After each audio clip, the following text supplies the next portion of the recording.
We're just going to go for it. We got no idea, no topic. We barely had any pre-discussion.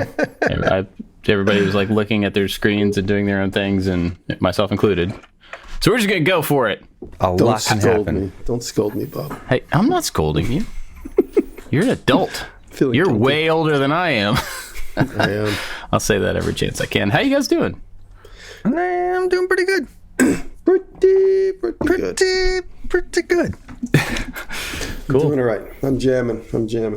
I got a weird comment the other day of somebody. They didn't like when my voice goes real high when I talk in my videos.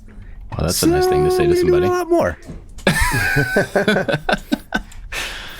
What a weird thing to say to somebody. Yeah, they're like, "Oh, I like your videos. I just don't like it when your voice goes up to that higher pitch." I'm still gonna watch when you talk. Yeah, I hate it when you talk. Yeah. Oh man. That's thank crazy. You. Yeah. Yeah. Well, what have you guys been up to? David, what have you been doing? Reading lots of comments. This week we started doing an IKEA hack, and we got this metal cabinet from IKEA, and a couple nights ago I just sat it on the bench and I just stared at it until something came to mind. And so we cut some pieces off and then added like a wooden frame to it. And I can't give away too much, but I think we completely transformed this metal IKEA cabinet into a nice piece of furniture. It's not completely done yet, and the video won't be out probably until a week from Sunday, but I'm pretty darn happy with it. That's cool. Interesting. Well, now you've got my curiosity piqued. Yeah. Pretty. There's a lot of IKEA hacks out there, but they're all like, cutesy little DIY things. I think this one's a complete transformation. So, yeah. Nice. You put wheels on it? Make it into a go-kart? Well, I thought about putting wheels on it and then making it into like a whiskey cart, because it's kind of how it came out. I don't know that I want it to be that, so there's still time. A lot can happen, just like today's podcast. A lot can happen. It's never too late to put wheels on something. Right? You are 100% correct. Say. Yeah. When in doubt, put wheels on it. That's right. Mm-hmm. Cool. That's what I've been doing. Speaking of wheels, are you still doing go-kart stuff? We have not talked. I haven't heard from go-kart things from you about go-kart things in a long time. Yeah, dealing with a pinched nerve, and I'm not ready yet. Yeah. That oldness hitting me pretty good. Oldness. I feel 100% right now. I could probably race. I'm scared. I'm going to do it again, because it's not a thing that just goes away in a few days. It lingers for a long time. So I should probably just be healthier, do my stretches, go out for more walks and runs and bike rides and stuff. Have we talked about yoga? I know we've talked about like health stuff. And I am not opposed to yoga. It looks difficult. Can I give you my experience? Please. Okay. Not trying to push this on anybody, but I had a lot of back problems. I've had a lot of back problems like most of my life. Pains and pinched nerves and muscles that locked up for days on end and stuff like that. And when you guys were here, you remember like I could stand up and I couldn't really sit down. Like I couldn't get in a car to go with you to see the office. That's how bad it was. So after that, the doctor was telling me different things. And she was like, basically, if your body is beginning to do that, if you're getting old enough that your body does that lockup thing or pinching a nerve, it's going to do it again. And so it's going to keep happening. You just have to figure out the best way to get your body to release that stuff if a muscle's locked or something. And so she recommended a few stretches, and then I started looking into those stretches. Turned out they were yoga stretches that were a part of like a bigger set of things to do. So I eventually downloaded this app that I wish was sponsoring, but they're not, called Asana Rebel. And it's basically like a workout app, but it's for yoga. And turns out yoga is really hard. Like, it's one of those things that at least, 10, 15 years ago got thrown around as like, it's a chill way to just spend your morning in the quiet with other people. It's not that at all. It's hard, very hard body weight work, stretching in weird ways that you're not used to stretching. But, and I've been enjoying it. So I've mixed that into, I run a little bit less than I used to, but now I do yoga a few times a week to kind of stretch out. And it's really, really helped my back not hurt as much, but also when it hurts, it's helped me to stretch out the stuff to make it hurt for a shorter amount of time. Yeah. And it's so weird. One of the things that I learned that is like the simplest thing that everybody should just know, it's called a forward fold. And you basically stand up straight and you roll your head down and you fold yourself in half, not pivoting at your waist, like folding in the middle, but you try your best you can't actually do this, but you try to roll your body down forward. You do it slowly. You let all of your vertebrae try to move independently. Like I said, you can't actually do that, but you think about it that way. So you roll all the way down, see how far down you can go to touch the floor. And the first time I do it every day, I can get like my fingertips on the floor. And then you roll back up and then you roll down again. And when you go down again the second time, I can get my palms on the floor. It's crazy. And you can feel it. You feel stuff like loosen up and release. And anytime, especially in the mornings, but anytime that I'm feeling like tight in my back, I'll just like take a minute, roll down, touch the floor, roll back up, back down again. And I can feel things to immediately start to feel better. All that to say, yoga is hard work. It is a workout and builds a lot of muscle that you don't expect, but it's also a great way to stretch out stuff that you don't know how to stretch otherwise. So I would highly recommend it to anyone. How many pairs of yoga pants do I need? You start out with 10. That's the starter kit. And none of them are black. So like the black is once you've leveled up. So you start out with you start out with like the pink, red. Yeah. It's like belts. Yeah. So don't start with black because then you're just a poser. Like you look like you're like a yoga person and you're not. Everybody can tell and stuff. So I'm just kidding. Yeah. The only thing you really need, and it's weird, we already had these because Jenny's done yoga for years, is a yoga mat. Mm-hmm. We have those. Pretty inexpensive. I've never used them, but we have those. Yeah. They're good for putting over other things that are dirty on the floor. Yeah. We use it as an entrance mat to our house. Yeah. Anyway, I would recommend it though. Seriously, it being able, just knowing how to stretch out a few different parts of your back as an older person, man, I don't know if it's just men or women or what, but as you get older, like that back is problematic. So being able to stretch it out is big. I don't know if that would affect your shoulder. I have no clue. But so the first time that I had the pinched nerve, that was the absolute worst because that was 6 months of recovery and I think like 15 or 16 sessions with a physical therapist.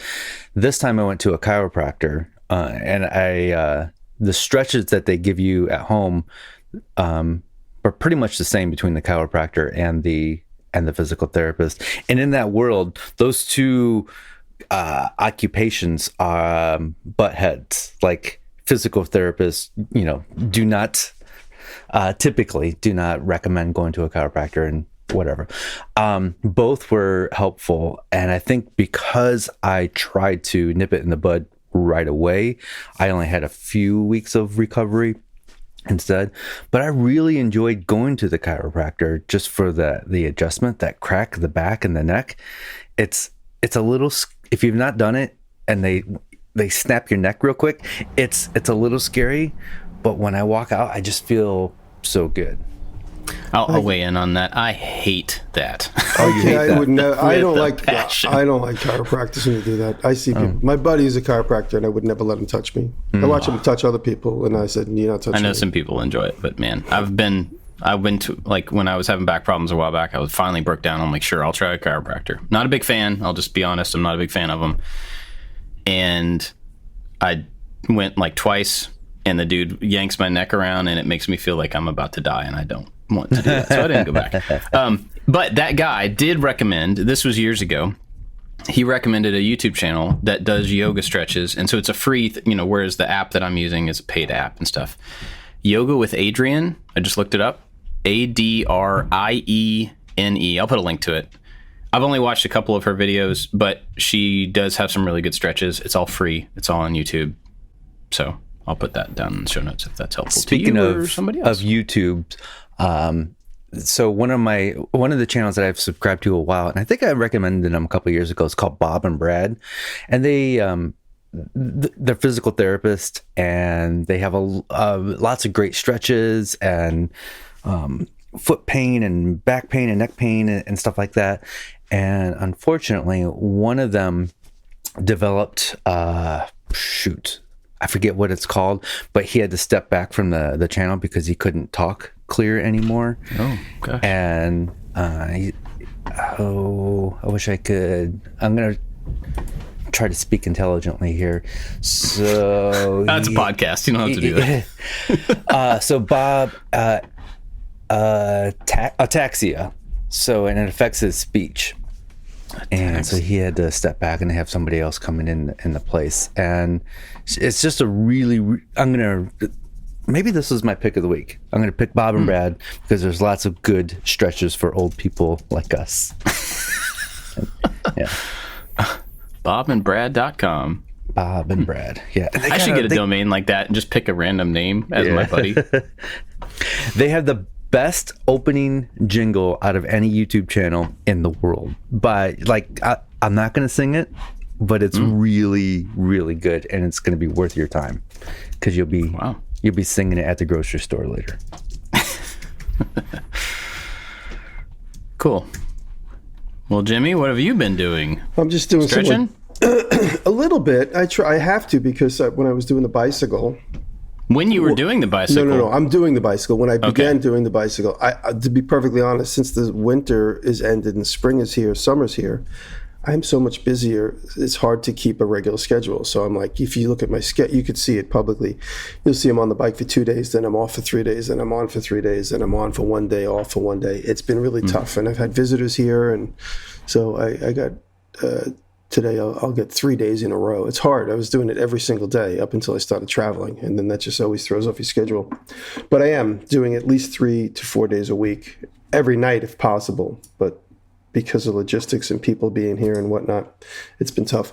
But I'm not giving up. But I need to stretch because in the beginning I wasn't stretching and I was getting these incredibly painful muscle pulls while I'm in the middle of just doing something else. All of a sudden it feels like somebody's poking the back of my calf with an ice pick, and the pain is just incredible. And you have to stand up and you feel your legs crunching up and everything. But it's definitely important to stretch as you get older. I need to do it more often. Like that roll thing you described, I definitely need to do that. Because sometimes things fall on the floor and I just go, I guess I didn't need that. And I just kick it until... That's where that lives now. Yeah, I guess that's just going to be on the floor from now on. It's definitely... You get achy, especially when you spend days moving around a lot. A couple weeks ago, we moved all the printing presses, and the day after, I just was really tightened up. Oh, I bet. It wasn't in pain. It was just, you just felt the pain. You just felt the tightness from having moved so much. Yeah, it doesn't get easier as you get older, I'll tell you that much. But I think keeping moving is really important. When you stop moving, that's when...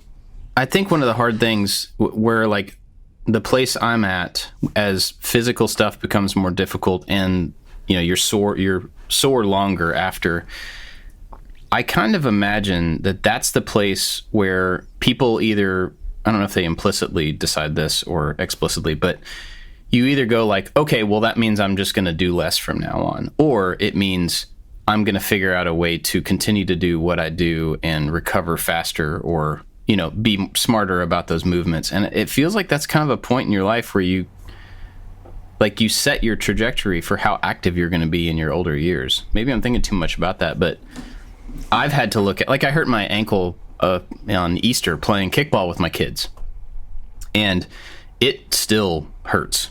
That was a couple months ago.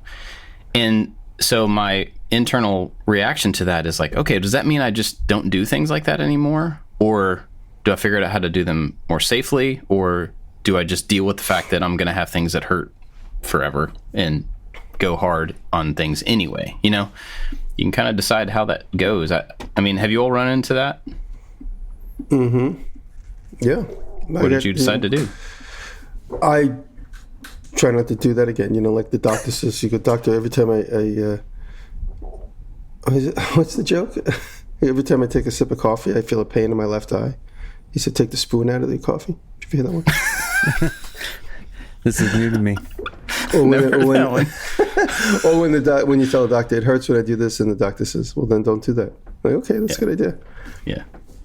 But see, if that's the thing, if the answer is don't do that anymore, then you're just creating a list of things that you're not going to do. I'm being silly, but no, you just got to exercise and keep active. I notice that at my age, the more active I am, the less I feel the impending doom of old age. But when you stop moving around and when you get sedentary, that's when you start to not want to move. It's almost like the laws of motion. Body's in motion, stay in motion. If you stop moving, I know in the middle of the day, I usually take a break at like 4:00 to stop and check emails and maybe have a bite to eat. That tends to be kind of my lunch window. And right there, it's harder to keep moving. So sometimes if have momentum on a project and 3-4 o'clock rolls around, I just keep going because I know if I stop, then I'm going to get lazy and I'm just going to sit down for a minute, then I'm going to talk on the phone and someone's going to visit and then forget it. And then all of a sudden 4 o'clock rolls into 8-9 o'clock and then I go back out in the shop at night. I do that anyway, but it's nice to keep moving and getting things done. My But grandpa's definitely need to stretch more. My grandpa's phrase is keep moving. It's just what he says all the time. Yeah. He's going to be 101 years old next month. That's unbelievable. He has slowed way down, unfortunately, and he stopped making the crosses a few weeks ago, and he sold his truck. This has all happened in the past few months. It's been obvious, like he's tired now. Yeah, that happens. I mean, and no matter how much you want to fight against it, eventually we all get tired. We all get tired. Yeah. Yeah, my dad's 83, and he's definitely slowing down. Definitely. We're going to hang out with him this weekend for Father's Day, but he had a double knee replacement about 20 years ago, and that slowed him down a little bit, but now old age is definitely slowing him down. Yeah. It's what happens. He knows it too, and he's like, I can't do that anymore. You want that? He used to be very possessive about his stuff. He's like, you want that? Take it. But I'm never going to use it again. He's starting to get into that headspace. Yeah, when I was over at Grandpa's last weekend, there's just this random like painting on the wall, like a fake painting, and he's like, you want that? And I knew what that meant, and I was just like, yeah, I'll take that. Yeah. Yeah. Happens. Yeah, I mean, you can't stop the clock. We all are on every end of that conversation. Eventually, we will be the ones that are trying to give away our stuff too, because we know we don't need it. I think we should do it on the podcast. Oh, okay. Yeah. Just to each other? Just to, here, you want this bandsaw? You know how many episodes that would take? Oh my goodness! Just bandsaw transfer, car transfer. Rob, somebody asked me this week how many Land Rovers you have, and I said it's just 2, right? I have 0 Land Rovers. I have 2 Land Cruisers. That's offensive. It is. That's offensive. He froze up. He just hung up on us. You did freeze. Did I really? Yeah. What do you have? Range Rover? Not Range Rovers, not Land Rovers, but Land Cruisers, Toyotas. Oh my goodness, yes. 3? I always thought there was only 2. There are 2. Where'd you hear 3? No, 3 categories of the same name. Land Rover, Range Rover, and Land Cruiser. Range Rover is a model of Land Rover. Wait, so you have Land Rovers? What do you have? No. Oh my goodness. You're like my kids. I have a Toyota Land Cruiser. Land Cruiser? There is a separate vehicle that's called a Land Rover Range Rover. Oh, and so yes, that's a dumb combination of names, and you should tell them that. But that's there is only 2 that have a confusing similar name. Yeah. 3, but 2 are in the same company. Well, yeah. I mean, you have the brands. You have Land Rover and Toyota. Right? The Toyota has the Land Cruiser. Land Rover has a Range Rover and a Defender. Those are the 2 like big off-road vehicles that they have. Oh boy. The rest of them just. But you only have 2 physically vehicles that have a name that's similar to one of those names. Yes, that's good. That's a good way to put it. Yeah. That's This what I is said. what happens when we don't have a topic. Somebody suggested you had like 4 or 5. I'm like, no, he only has 2. No. I have those 2, and then I have the Gia. Yeah. That's it. You have like 3 Speaking Gias, of, right? I have 8 Gias. They're all stacked on top of each other. No, the Gia, you haven't even said what you were working on this week, but I'm going to jump in anyway. The Gia, I started doing body filler on one side of it this week. It's like actually better than it was. Is it last looking week. good? I mean, no, it looks terrible, but that's how it has to go before it gets.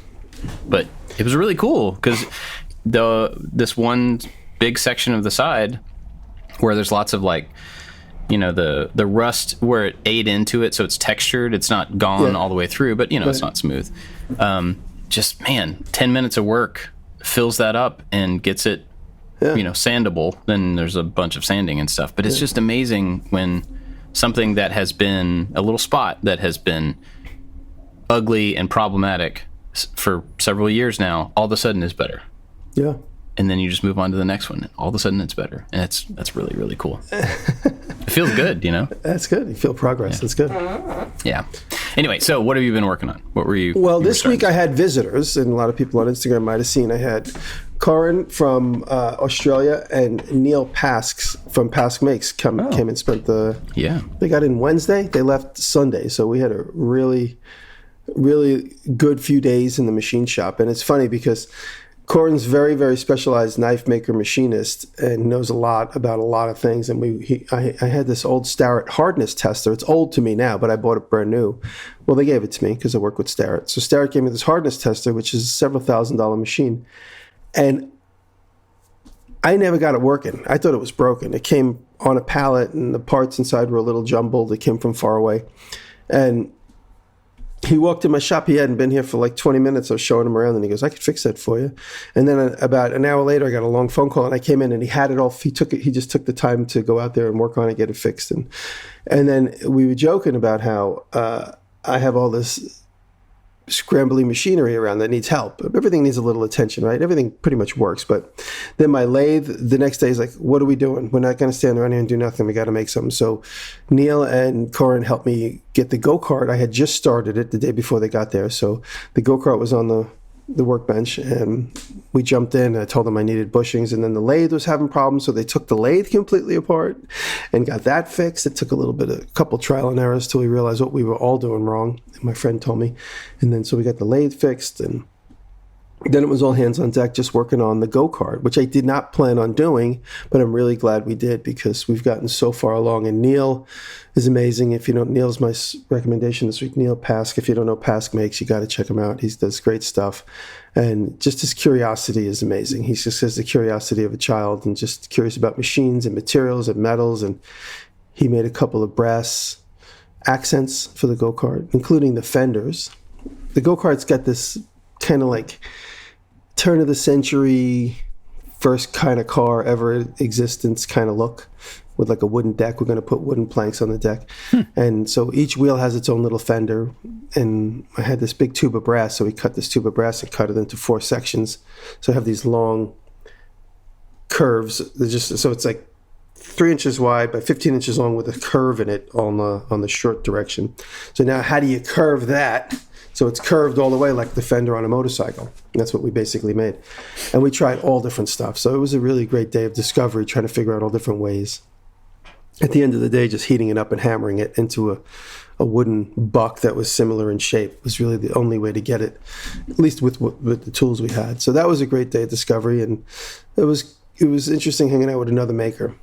I would have given up and changed directions because I would like have this impending doom that I have to have it done fast, and he didn't seem to have that, which was something it was enlightening.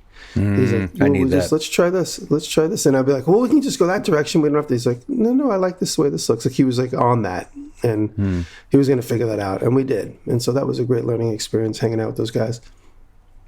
So then I'm doing that, and I'm really far along on the go-kart. I thought maybe I could have it ready for this weekend, but I'm going to have it ready for next weekend for video. This weekend, I think I might do a leather video. Anyway, so I'm going to be working on that. But the pool table's still well underway. I jumped back onto it late last night. moving some of the steps along. And today I'll make some more headway on the pool table. But the pool table is really out of the woods as far as all the technical nervousness that I had about the whole thing. So I'm really happy with the direction it's taken. I think it's going to be a good build. It's really coming together.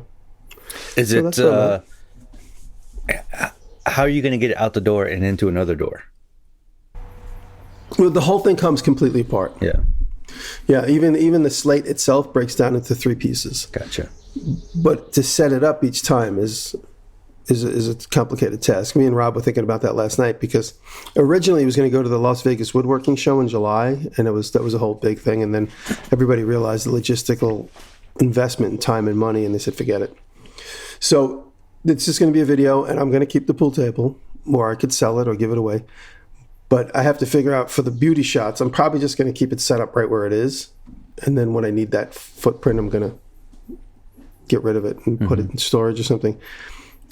Because the concept of putting the felt on and all that stuff is a real big investment in time. But since I have the floor space in the shop, I'm probably just going to leave it in there. I'll probably leave it there for a couple of weeks. Well, just to relish in the idea of like, wow, I made a pool table. And then once I start my car or truck restoration, it's going to have to go. I'm going to figure out where to set it up. Well, I said it before, it's never too late to put wheels on something. So you can always put wheels on the pool table and just roll it from place to place. It might have to happen. It might have to happen in the shop because it would be a shame to take it completely apart to move it 10 feet. And obviously we're not going to be having tournaments in my shop, but we could leave it in the shop on small set of wheels. So, put it on piano. You ever see those piano movers? It's like a little tiny dolly that goes underneath each foot of something heavy. They're like usually 3 of them, 3 little wheels on a little dish. Oh, yeah. Yeah, I could probably do that. It's a good point. I've got those under the plasma table right now, so I can roll it around. Yeah, so that's a good idea. So I'll probably do that. The floor in there is pretty flat, so it would be at least good enough. But like I said, if I was going to hold a competition, I'd have to have it really set up. Anyway, I'm just thinking out loud. You could put a motor on it and take it to the racetrack. Yeah. It could be next year's go-kart. Yeah, that's a good idea. No, so the build's coming out good. It's just that mental hump that you put on yourself, and you think to yourself, oh, I'm never going to be able to figure this out. And then you just like chip away at it. Just like chip, and then all of a sudden, wow, I'm past the hardest part. I didn't even realize it. So that's what's been going on. That's always the case. Chipping away at the hardest part. Oh, and I put the house video up, the video where I introduced the house that me and Howard bought. And it's fun. I got a lot of people writing me about the historical aspect of the house. A lot of people doing some research on the graveyard, which is great. So, one step at a time, chipping away at it. When, we don't have a topic, so your pool table now doesn't have a deadline. So when does that build end? In a year and a half from now. Right? Because you... No. I'm going to try and get it done by July, the end of July. Yeah. Will it be done? Or I always feel like a lot of the projects that I do, I could keep going on. I could keep adding little embellishments. I could refine this. I could do the finish better on this. But it's the deadline that makes me stop. No, once it's done, it's going to be done. Because it'll look good. It's good. That's a very Yoda thing to say, man. Yeah. Once it's done, it's going to be done. It is. Yeah. There you go. It's not like the boat. With the boat, you could just keep finding so many things. I feel the pool table is as long as the top clean edge is clean and the felt's not ripped and the bumpers are right, it's it. It's not the type of, it's there to present the slate. It's not the kind of thing where you keep looking at it and go, once it's set up, it's really more of like you presenting the game and that's it. Yeah. If that makes sense. Bob, will the Gia ever be done?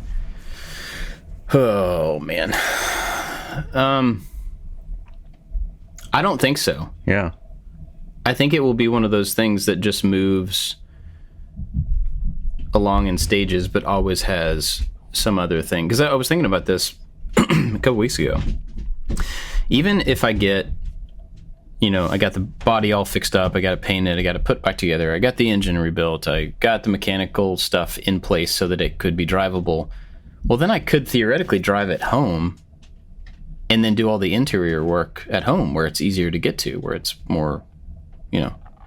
And if you have something that is drivable but not complete, where, like you're saying, where is the impetus to like do the next stage, like to really finish it off? And I think even if you did the interior stuff, then there's like trim pieces, and like, you know, they're not really necessary, but they make it look nice. But, you know, you do those, and then there's like, well, I mean, you could add this little thing over here maybe. But so I don't know if it's ever going to be finished, or if it's just one of those kind of. That brings up a funny story. Will it ever be finished? Because a couple of people saw the daunting task I've taken on with this house, and I said to Howard, I said, look, if we buy this house, even if we do nothing to it, zero, and just sit on it for 2 years, we will definitely make some money. But in the meantime, there's absolutely going to be some content to be had, and there's definitely going to be some progress in the workings of fixing it up. There's no doubt. Maybe it won't be completely done in 2 years or in a year from now, but that could change if, you know, maybe I find an investor that's like, you know what, I want to invest in this. I love this idea. I love this content. And then here's $1 million. You know, that's unlikely, but it's not out of the realm of possibilities. But just getting to the first step of getting your hands on it, in my opinion, is a huge step. Some people want to have all those ducks lined up before anything, and I'm just not the type of person to make that plan. But in the comment section, everyone's like, whoa, this is incredible. You're never going to be able to finish this. And maybe so, but in the meantime, we're here now, and I'm working on it, and I'm enjoying it, and I'm enjoying the place. I actually feel like a real, not to get too mushy, but I feel like a real connection to the place. And I enjoy being there, and it's fun.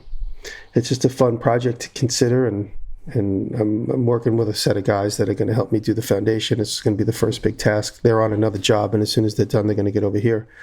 So it doesn't seem like much is happening, but it's only because I have to do that before I do other stuff. And there's going to be a lot of that, hurry up and wait. But the idea of, will it ever be done? You know, it's a good title name. Will it ever be done? Maybe, maybe not. But I'm not going to be overly anxious about that. I noticed a couple comments were like, whoa, this is never going to be done. We're like, how are you really going to do this? I don't think that far ahead, obviously. But well, I didn't think that far ahead about this house, and I've done so much to this house. You know, I've never really thought about this until just now. But what we do for a living is finish things.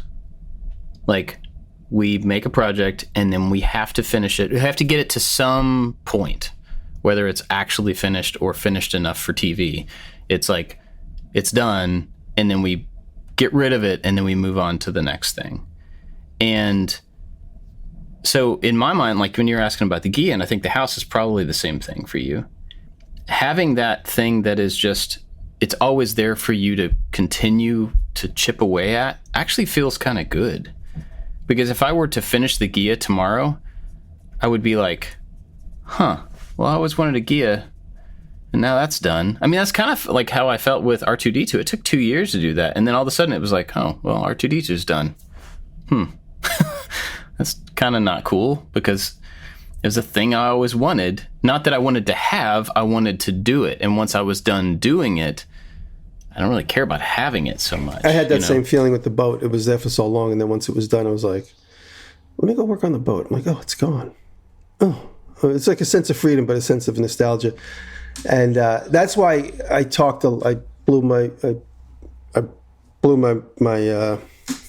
I bragged on too much about buying that antique car that I really wanted. Then I got into a little bit of a quarrel with the guy that sold the car, and I didn't like the way he spoke to me, and I felt like he was being disrespectful. So I just literally backed out of that car deal completely because of the way I was spoken to. This guy was trying to he was a little bit of a controlling personality, and he got short with me, and I said, that's it, it's over. You can go sell the car to somebody else. But also, I had been thinking, I have this house, which needs 100% of my time, and this car that I've been in love with, this model, not this particular car, and here's an opportunity to get one, and that would have needed 100% of my time. So when I looked at both of them, I'm like, I'm just going to be spinning my wheels on both of them. Neither one of them are going to get really the attention they want. I could own the car and just park it and not touch it for 2 years, or just not buy it at all and find one when I have the time to devote to it. And then the owner getting short with me and me just deciding, okay, back out of this. It's a good sign. So I was just confronted with 2 never-ending projects. And I was like, why don't I just have one never-ending project with a slight chance of potentially coming to an end eventually? And that was part of that decision in the springtime. Yeah, it makes a lot of sense. I mean, yeah, we have limited focus, we have limited resource, we have limited time, and trying to do too many things at once, for me, it doesn't work. But also moving from completed thing to completed thing constantly feels a little exhausting. And it's like, it makes it so that when I look back, not in the moment, but when I look back on the things that I did a few months ago, that I just did a project and it was done, that feels really distant and kind of not important and not useful, because it was just a moment in time, not a year or two, or not a long-term kind of thing. But then when I think about the things that have taken a long time, like R2-D2, they mean a little bit more because I had to invest a lot more. And it was a phase of life rather than like a week of life. Mm-hmm. You know what I mean? So maybe that is a little cheesy and overly dramatic to think about it that way, but I mean, this is what we do, and we invest a different amount of time and energy and focus and all that stuff into each one of these things we make. And so the longer term stuff, it requires more of all of those things, meaning that it took more from us, which we have a different attachment to it. I do anyway. And I think the cars are totally, and I know you've had cars, Jimmy, that you've worked on different stages. You've had a different relationship with vehicles than I've had my whole life. And so I think for me, getting interested in working on a car, knowing that it's like a 5-10 year long project, that's a whole new thing for me. That's something I am just not used to. And that's been why it's been both exciting and kind of frustrating and fulfilling and all those types of things. It's just a different, not only is the work different, but it's like a different scale of thing than I've ever done. Yeah. And it means something different to me. I don't know. With something like that, you obviously look at the whole picture, but then you also have to just say, okay, I'm just going to flatten the dents today. I'm just going to fill in the cracks, or I'm just going to work on the foundation. You just got to really compartmentalize and stop worrying about the entire thing at the same time. Move everything along mentally if you have to, by logistically planning. Like, for instance, I'm also working on the barn. I'm waiting for my team to be available so we could frame the barn. And so I bought the wood. As you saw last week, I had a bunch of wood on my truck last weekend. And I got the wood, and then also I ordered $10,000 worth of flooring to put this. It's going to cost me $10,000 to put the second flooring in. So it's just, everything is just so daunting. But by putting it on order and having it manufactured, and once it's ready, it'll be here. And then once my team is available to put things together, everything's ready. So I've been doing the logistics behind the scenes, getting ready for my team. They're on another project, and when they're done, they're going to come here and work on that. And the foundation, a lot of things. Everything's going to get worked on once. Yeah. So it's just incredibly expensive and time consuming. Yeah, that is a lot. It's a lot of investment in both of those things. I don't know if I've told you all about this. I probably did at some point over the past couple of years. But during COVID, January and February of 21, I think, I started working on this little electronics project. And it was a cool idea, and it was really difficult, but I had time to figure it out. And it's been sitting right in front of where this camera is on my desk for 2.5 years. It's been like, I got it 75-80% done, and it was like working, functional, and then I set it there going, okay, now what do I do with it? What's the next step? How do I make a video about it? And it's complex. It's probably at the top level of complexity of any electronics thing I've ever built. And it's cool. And so it's been sitting there for 2.5 years.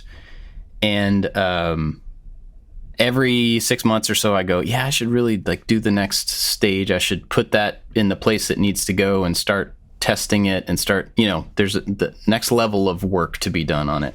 And just never do. And for some reason on Monday, I had time, And I just, you know what? I'm going to do the thing. And so I spent, 45 minutes modifying this thing and putting it up where it I know it doesn't make sense because I can't tell you what it is yet. Come on, just say it. I can't. But so I put it up and did the next step of the thing, and it took like 45 minutes to do. And now it's not done, but it's usable. And it's such a weird thing. Where did you find 45 minutes? I know. Well, Monday. I just happened to have 45 minutes, but it's just really weird that something like that, the step forward was really small, but it took me so long to just, just to dedicate a little bit of time to it, to move it forward that one step. And it's still not done. I still can't make a video about it. But at least I have an idea and I can start to do the testing I need to do and all this type of stuff. It's just a weird thing because it's something I kind of I did work on and then I kind of wrote it off. Like I don't know what the next step is. It's like if I got the Gia to a point and was just like, well, I don't know how to put it back together.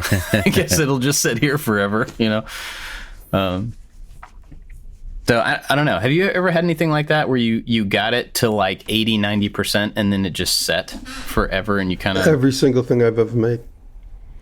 That's not true. I mean, I know like you get to a point, like on the boats you've done, you do a lot of work for a long time and then it gets to a point where it's like kind of stuck or kind of monotonous or whatever. But a funny aspect, the boat itself was done on camera, looks great, right? It's done, it works, it floats. But the finish itself needs to be sanded and painted like 6 more times. And I was like, I don't have the time. I want to just get the video put in. So every time somebody sees the boat and they're like, oh, it's so beautiful, I'm like, it needs to be sanded and painted like 5 more times. The last 10% is 90% of the project. I think, why do I feel compelled to keep telling everybody that? Just don't say it. I just said it on the podcast. So if you ever see my boat, you touch it, I might need to put 7 coats of paint on it. It just doesn't have that built-up glassy coat. But then again, to me, I always say we're going to get it perfect. It's going to get banged up putting in the water anyway, which is funny because this week Nick sent me a message. He was asking me some technical questions, Nick Offerman, about the canoe that he made on camera 10, 12 years ago that I filmed him making. Shit, that was like 15 years ago. 2000. How long ago was 2008? And so he was showing me, he was asking me some technical questions about epoxy. And I was blown away at how beat up that canoe is. He was showing me holes in it that got like punched through the thing because he really uses it. And the keel was cracked down the middle. And he was just showing me, he's like, these are some of the repairs I'm making on it. Am I going in the right direction? Because he hasn't used epoxy in years. But this particular brand. And I was just really blown away at how used that canoe gets and how many repairs. He said, I finally have a minute to fix this thing. So, but I was just amazed how beat up it gets. So that saying that, I'm worried about the perfect finish on my boat. It doesn't matter. It floats and it's sealed. It's got like 4 coats of paint on it. It needs like 4 more, technically speaking, so I can get a build up, so I can get a sand and a polish in it. All that doesn't matter. Well, I mean, would doing that work make it less vulnerable to damage? Maybe, but it's just aesthetic? It's just aesthetic because it's just maintenance. You're going to have to do it again and again and again anyway. So if I decide to use that boat more often, which is probably unlikely because it's not my lifestyle, but if it does get used more often, it would need to be sanded and painted every spring if it gets used a lot. That type of thing. It's just maintenance. Oh, I just had an idea. It's a bad idea, but I'm going to tell you anyway. Go ahead. So, this is stupid.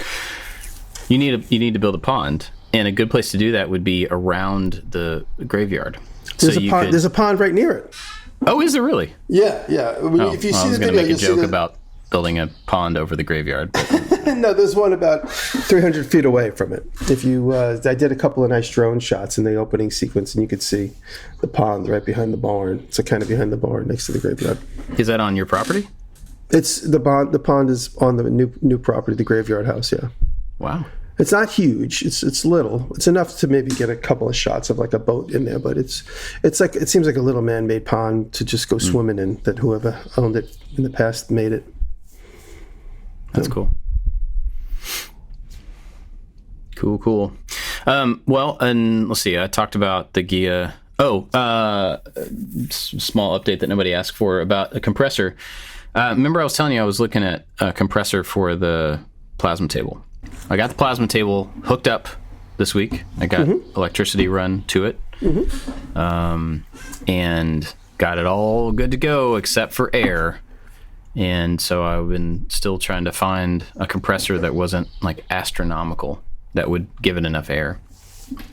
I finally found one last week, and I guess over the weekend, and I ordered it at a place. Do you all have Rural King? No. Do you all have that? Yeah. It's like a Tractor Supply type store. Anyway, we have that here. They had this compressor. I've been to one. Yeah, they had this compressor cheaper, like $200 cheaper than anybody else for some reason. I don't know why. So I ordered it, and then was going to go pick it up the next day, and then I got all my money returned, and apparently they didn't have it in stock, which I guess is why it was cheaper. So I had to switch gears. I found another one that's a little bit more expensive, but it's like free delivery and whatever. Anyway, so now it's supposed to be showing up today, which is earlier than I thought, which is cool. But that means that I'll finally have everything I need to try out the plasma table. I'm pretty excited about that. So I got to come up with I have a couple of project ideas that are, they're kind of ambitious probably for just having gotten this tool and never tried it out.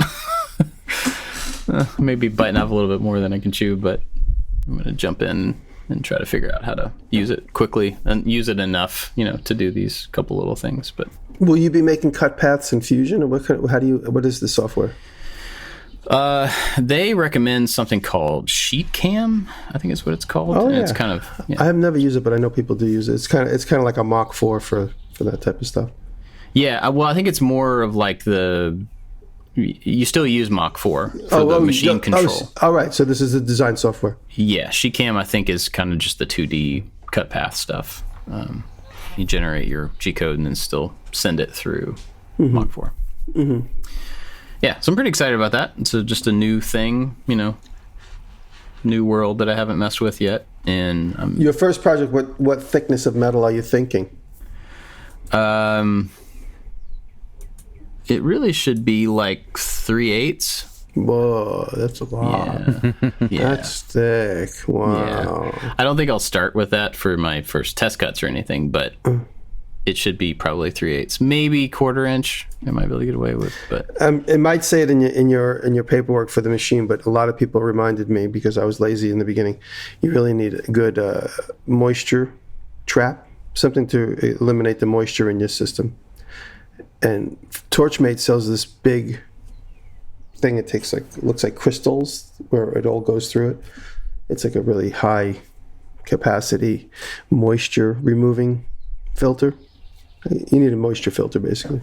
Yeah, I've been told that, and I'm planning on getting one. But then I also saw a forum post by one of the guys that works at the company Hypertherm that makes the torch, and this particular torch that I have apparently is really good at taking out. It has some sort of internal dryer thing. Then there you go. He was like, "Yeah, I mean, you could certainly add another dryer, but this one does a pretty good job of, handling that for you." Oh, there you go. That's fine. So I think I'll still get one. Just it seems like it would be good just to have, regardless. You can't get it too dry, Yeah. So also helps to empty out the air compressor once in a while. Yeah, that drives me bananas.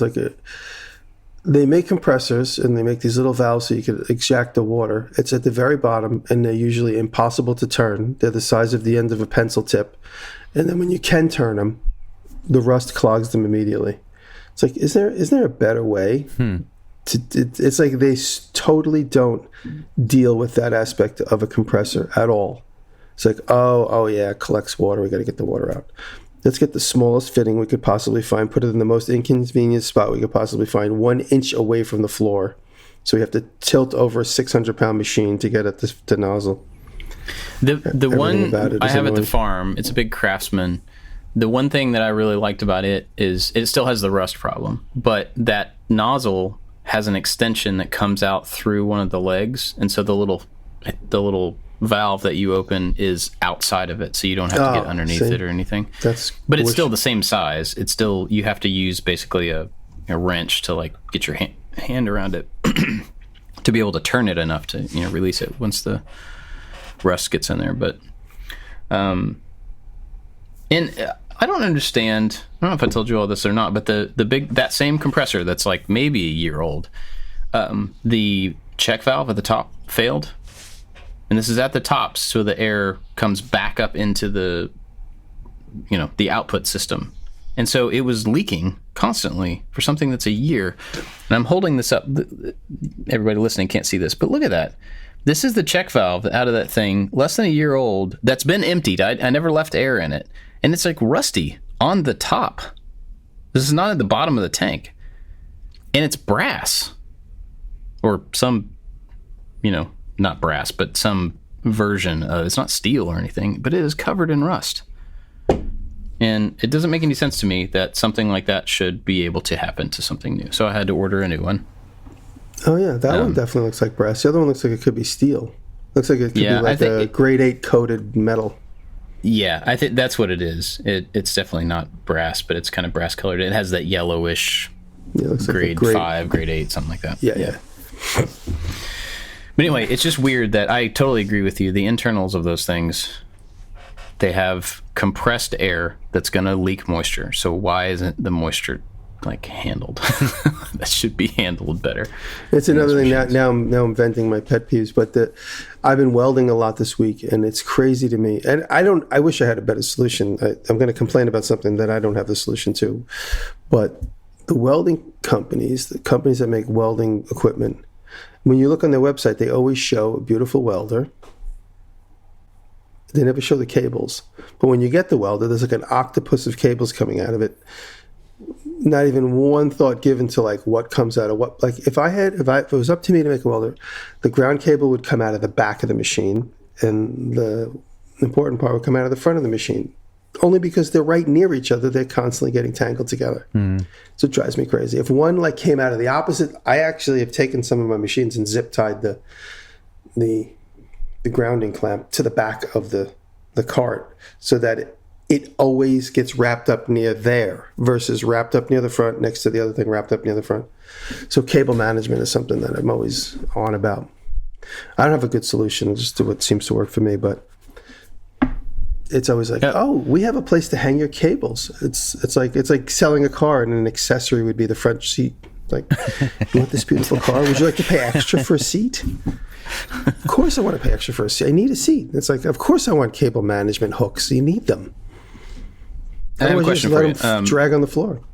Plasma table question. So I could look this up, but the ground clamp from the plasma torch, in my mind, could go to the bed because it's aluminum with steel fins, and then you're putting a piece of metal on top of that. They all recommend clamping it directly to the workpiece. Is there a reason why you wouldn't just put it to the machine or to the bed, I guess? Oh, sorry. I want to mute that. Sorry, hold on. Didn't mute that. It's best if it goes to the piece because then there's no interference. As the planks on the bed begin to get gooeyed up and start to get all types of, you're going to interfere with your connection. That's true. I guess they get cut a little bit too when there's a pierce and stuff.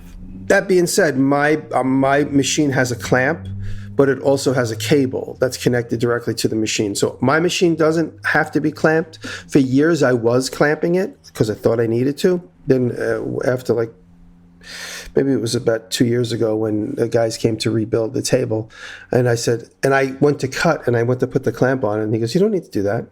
I go, "I always thought I needed to do that because that's maybe some instruction I might have saw online or whatever." He goes, "No, you don't need to." He goes, "You're already grounded." He goes, "You can if you want." He goes, "But it's not necessary."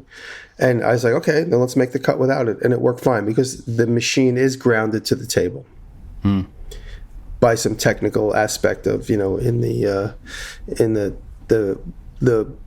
electrical belt. What is that thing called? That thing that where all the electronics are in the belt that roll around on the CNC. Oh, like the drag chain. Yeah. It's somewhere it's in there. He's like, "Oh yeah, it's already grounded." I didn't build the table. It came built, and then when he repaired it, I didn't really hang over him, so I didn't technically see and feel it. So that's why I didn't realize it was already grounded.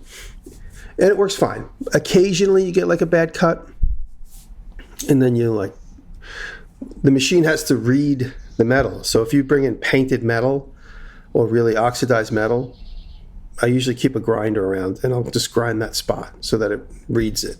Like when you know it's going to touch down in the beginning of the G code. Occasionally. And my machine has all types of sensors that are supposed to read the non-flatness and ride up and down at a consistent, and your machine probably has that too. Mm-hmm. It never works. Ever. Ever. It'll bump into the thing because the surface of the material has to be perfectly clean. Has to be able to read how far away it is at every aspect. So if you take a brand new piece of sheet steel that's not oxidized, not that has the slag on it, there's like mill scale stuff. Mill scale. If the mill scale's on it, it doesn't work. It doesn't work well. This has been my experience. People probably listening are going to say, no, it works fine if you X, Y, Z. But in the beginning, when I was having trouble with all those automated height control stuff. Yeah. Torch height adjustment. I have it all on the computer screen, and I hit play and it'd bump and the torch would fall off, and then I'd reset and I'd turn it all off, and then it would cut fine. And then eventually with all them off, it would bump, and then I turn them all back on. So one day Chris Zapp was with me, and I go, just try this, and I turn them all on and it doesn't work. And I go, oh, let's do this. I turn them all off and then it works. And then a couple of cuts later, it bumps in. I'm like, oh, let's try it. We turn them all back on and then it works fine. So the machine can't make a decision about what it really wants out of life. I just know that if the metal is bent, it's going to be problematic. So I just have these heavy weights. If I can hold the sheet flat, so I'll put a heavy weight on extreme corners to get that belly out. And if there is a belly in the thing, and this is all about CNC plasma cutting now, if there is a belly in your machine, I just register that as the highest point, as if that's my zero. Capiche? So that as the torch is going around, it's making all the other cuts too far away, but it's still cut. But it makes the cut where it's the highest will be the most beautiful cut. It might be the difference between, 50 thousandths versus... Yeah, it's not a big gap. Yeah. So anyway, there's some torching I'll probably lessons. have some questions for you as I get into this, because I really don't know anything about it. I'm just kind of flying blind.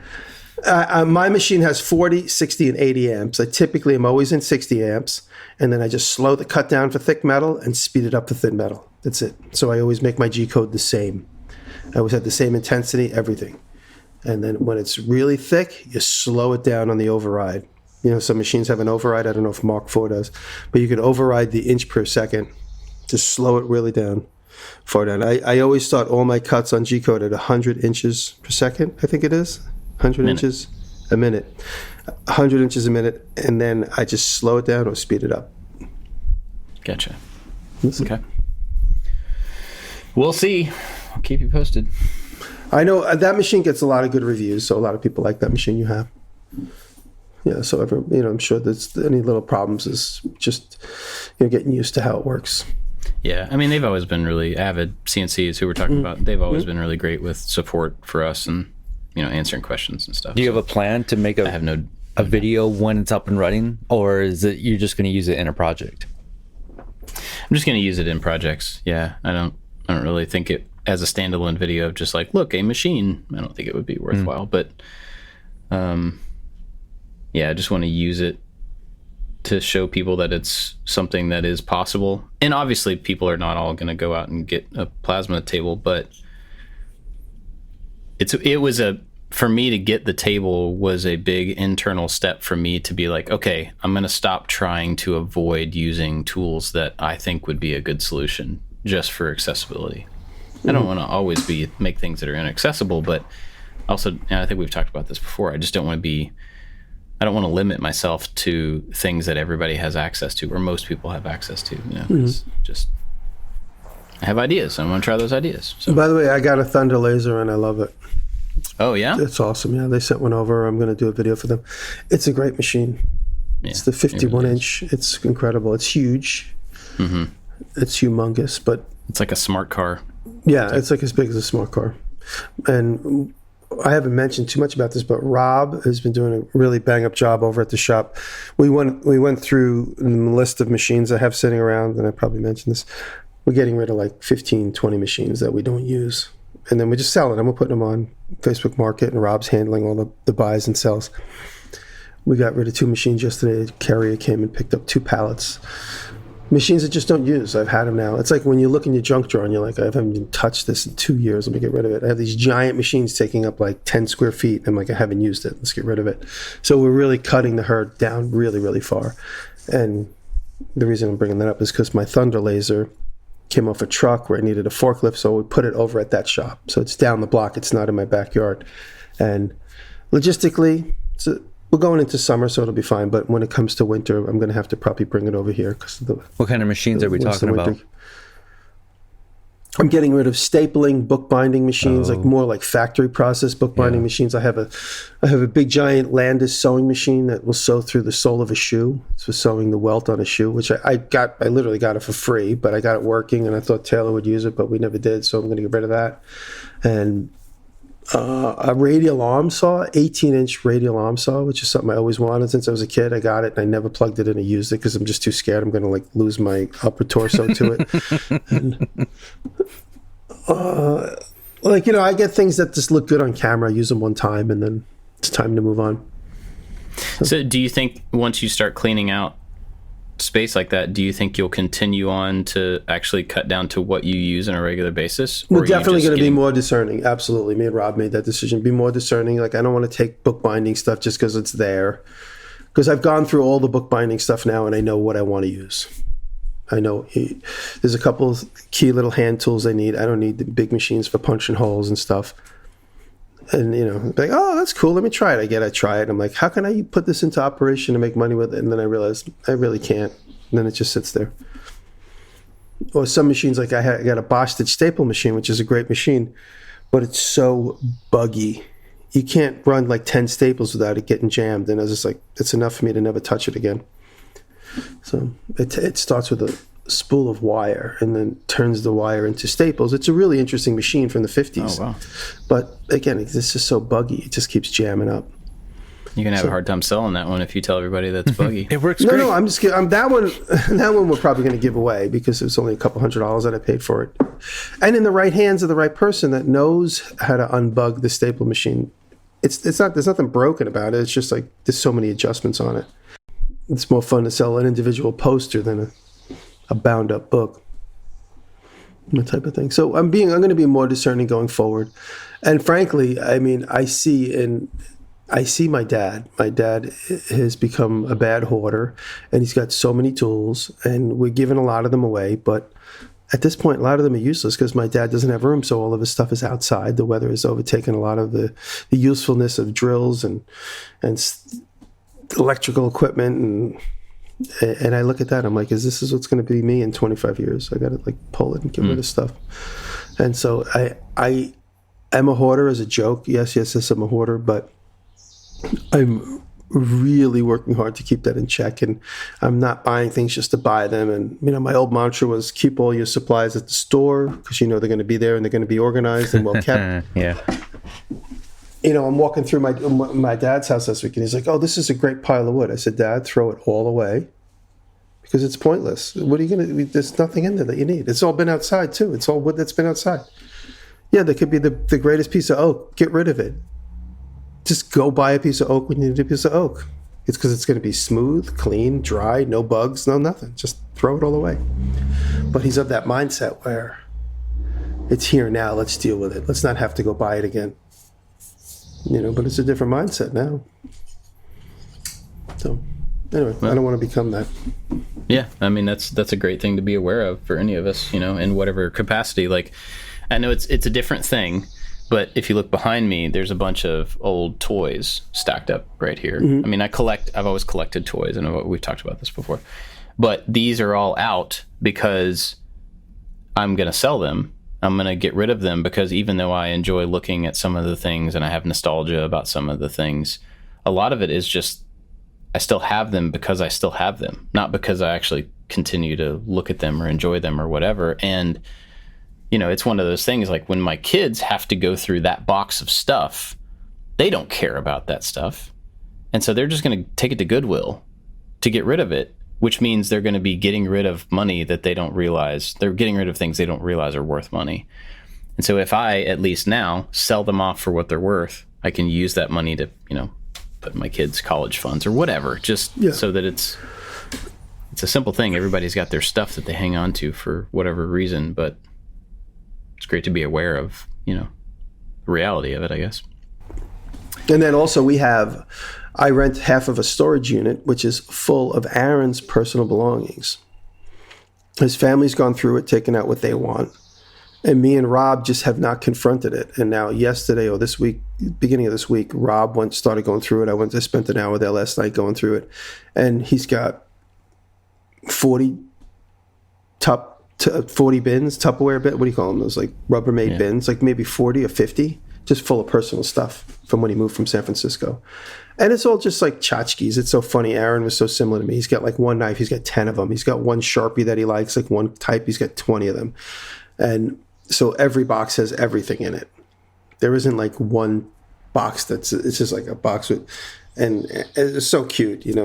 Aaron, he'd like get into like wanting to learn chisels. So he'd buy a bunch of books on chisels and Japanese chisels and Japanese. And so every box has got like a little bit of like, this intention to learn something new in it. And so it's obviously very, nostalgic and sad in its own way. But at the same time, there's just so much stuff that would be better in somebody else's hands. So we're putting boxes together. And during the go-kart event, if anybody comes to the go-kart event July 1st, we're going to have a pallet. And anybody wants any of that stuff can have at it. And we're taking out some of the stuff and obviously all the, the personal belongings and artifacts that just keep us reminding us of him we're keeping for the shop. So we're separating it all out. But 90% of it is stuff that would be best in somebody else's hands. Yeah. And, and it's also intermixed with personal photos. And so we're pulling all that out. We'll give that to his family and keep some of them. The cutest thing last night is going to make me cry. A child picture of Aaron when he was like 6 years old next to his grandfather. So it's like one of these old frames. You open it up and it's a picture of him and his picture of his grandfather, but he's like 5 years old. So I'm gonna put that. I think I'm gonna put that in the house. That's cool. Yeah, it's just so much stuff that his family I think they just gave up. They were just too emotional. There's so many little things that I'm sure they would still want. So we're pulling all that out, and then I'm gonna have all the storage back. Like out of those 50 bins, I'm literally gonna keep one of them, but just the personal stuff, and everything else is gonna go. And lots of junk. Like there's like half-used pads that don't have anything interesting in them, stuff like that. It's just all going to get tossed. It's important, although it's really difficult. It's important. Sure. Yeah. Gotcha. Well, let's wrap this one up. I want to thank our Patreon supporters, especially one that has been supporting us for a long time, but at the top level for several weeks, and I just missed his name. Sean Beckner. Sean. I just missed adding you to the list to say your name, and I apologize. So I'm publicly saying your name, Sean Beckner, several times. Sean Beckner, to make up for it. Sean Beckner. But he's just one of the people that support us over there. And one of the original Bandsaw Cowboys, too. Oh, yeah? Yeah. I started the hashtag Bandsaw Cowboy, and Sean jumped in right away, and Jeremy Speck, and a bunch of other people.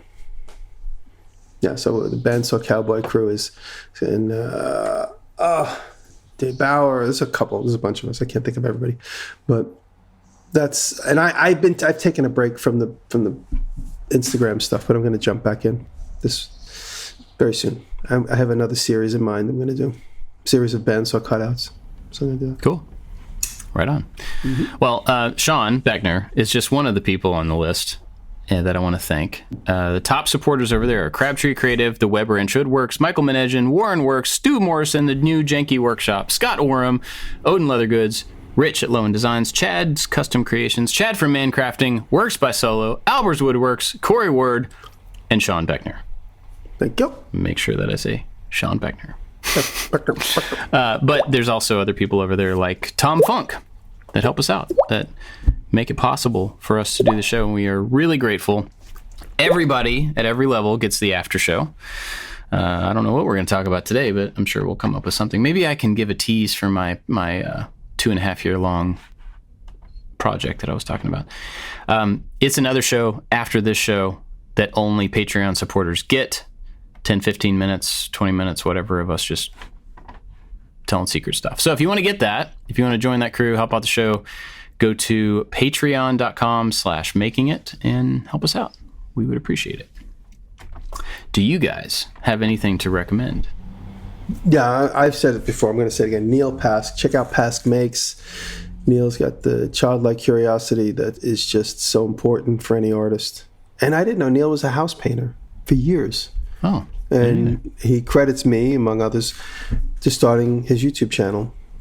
He makes some really cool stuff. It's great. And I love that he just challenges himself and goes, let me figure out how to do that. And like then it's all about learning how to do that. Whether it's the right way or the wrong way, he gets it done. And there is no wrong way. You know, they say if it works, it ain't stupid. So Neil's, it's just, and then besides that, just a sweet guy. I think we had a surprisingly great time together, he and I and Corin. And then Derek came over and some other friends in the cast of characters came and we went over to Chris Zapp, had a get together out at his house and out of his workshop out in Long Island. So those guys, we all drove down together to that. So it was a lot of fun. It was a really good weekend for them. It was funny how you said that. It was like, yeah, we had a really good time, the three of us, and then Derek came over. I'm remembering the. And then it was like so, because Derek was there. But we had a really sweet time. One thing I will say about Pask Makes, I can think of at least 2, maybe 3 times where I've had a good idea, and I thought, I should look this up to make sure nobody else has done it. And I've looked it up, and he has a better version of the idea than what I was going to make. And I've gone, dang it, well. He said, I have one of my little notebook dumps, and he said, these are some of my most recent ideas from my last trip. And he's looking at him, he's like, I think I might make one of these. I just want to let you know it's on my list too. I was like, yeah, that's cool. He's like, there's another one. I think I might make this one, but it won't be the same as yours. I'm like, yeah, don't worry about it. So you can make them all. I don't care. I said, it'd be great to see you make all my ideas.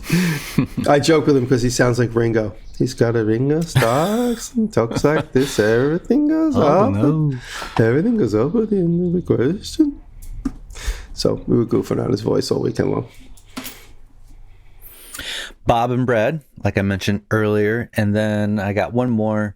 This guy named Jimmy emailed me and said, you need to check out this channel called Just in the Trees. And pretty cool little channel. He's making this map of the United States, and each state he's using wood from that state. And this is a series of videos that he's doing. So it's pretty cool. That's pretty cool. Mine is actually 2 separate videos by different friends of mine. So I talked a few weeks ago about my friend Jeremy Fielding. We've talked about him before, but he's an engineer, does all sorts of really cool stuff. Well, he reached out a few months back and had this project going on. He wanted some help painting it, and it was not something that I thought I would do a great job on, but I connected him with Brian from the Smuggler's Room to do the painting because Brian is awesome at that stuff. So the 2 of them both put out videos about this project working with Magic Wheelchair. Is that what it's called? I'm blanking on Magic Wheelchair. They made, instead of a wheelchair, they made a desk, a wheelchair accessible desk for this lady who was really into Doctor Who. And so they worked with SolidWorks. They designed this crazy looking desk. It's crazy looking, and they had to get all the parts manufactured on these gigantic resin printers in China and shipped over here. And then Jeremy did a bunch of fabrication to get the whole thing working together, and then he sent it to Colorado for Brian to paint, and Brian made it look real, and then they sent it back, and Jeremy brought it up to Illinois, I think, and dropped it off, and then came back and hung out here for a day on his way back, which was awesome to hang out. But they both have videos about their parts of it. And it's a crazy looking project, and they both just knocked it out of the park. So put links to both of those things, both fantastic channels, and a really cool project that they worked together on. Smarter Every Day. Jeremy Fielding was part of the first bullet thing. Have you seen Smarter Every Day's new video where he shoots a bullet into a bullet? I have not seen the bullet one yet. Yeah. Dustin told me about it. I haven't watched it yet. Yeah, Jeremy was part of the team helping with technical setup. I don't think he was in the video because I listened to it, but then I watched the very end of it. I was working.